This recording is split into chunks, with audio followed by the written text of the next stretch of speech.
Здравствуйте, меня зовут Елена Баженова, я рада вас приветствовать у себя в гостях. Любителям баунти, Рафаэлло и выпечки с кокосовой стружкой непременно понравится очень быстрый, простой кокосовый пирог на кефире. Я давно этот рецепт приметила в интернете и являюсь любителем баунти и Рафаэлло, и поэтому сегодня решила приготовить вместе с вами этот пирог.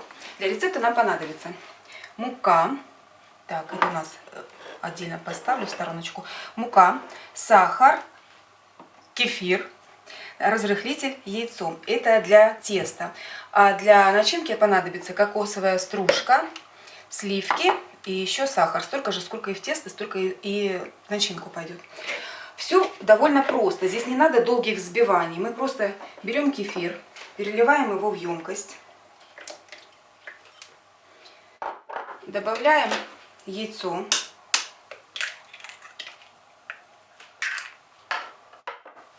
Венчиком немного взбиваем. Дальше сахар идет сюда.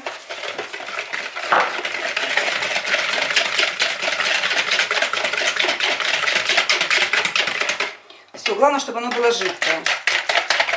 Вот. Теперь самое сложное — это просеять разрыхлитель через сито и муку. И замешиваем тесто. Муку я буду постепенно просеивать и замешивать.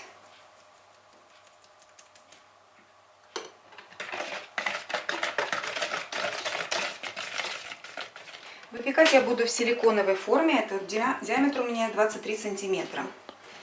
Так, переливаем сюда тесто.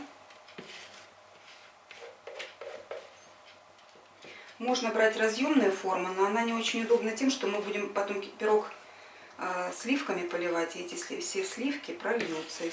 Поэтому для таких пирогов лучше всего силиконовая форма. Так, разравниваем.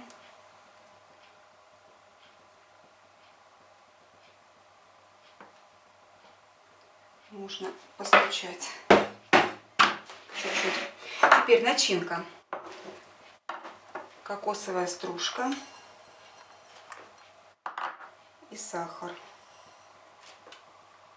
Форму взяла маленькую, аккуратно перемешиваем, смешиваем кокосовую стружку с сахаром.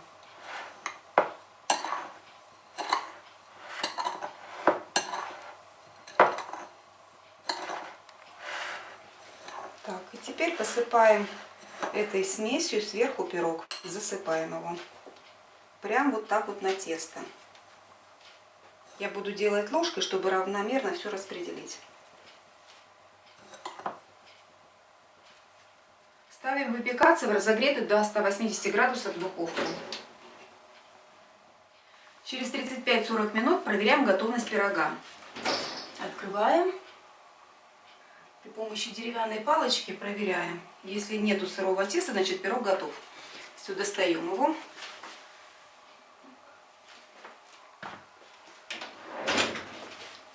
Начинка вот у нас получилась такая рассыпная. Тут где-то корочка взяла, а где-то рассыпная.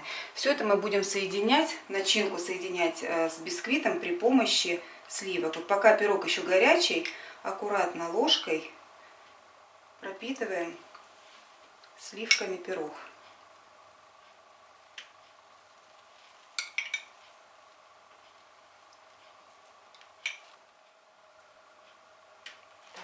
Оставляем пирог пропитываться минут на 15.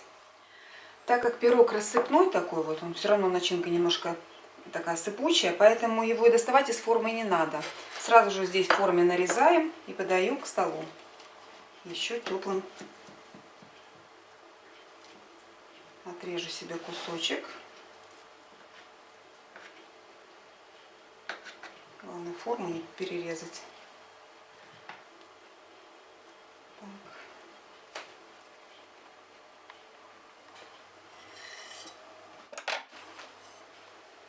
Такой вот он светленький, очень душистый, кокосовый. Сейчас я ложечку возьму.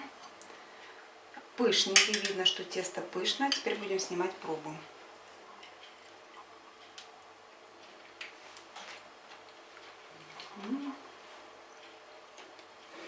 Очень такой нежный, кокосовый, Мне нравится. Я думаю, такой пирог у меня будет частый гость на столе. Готовьте с удовольствием и приятного аппетита!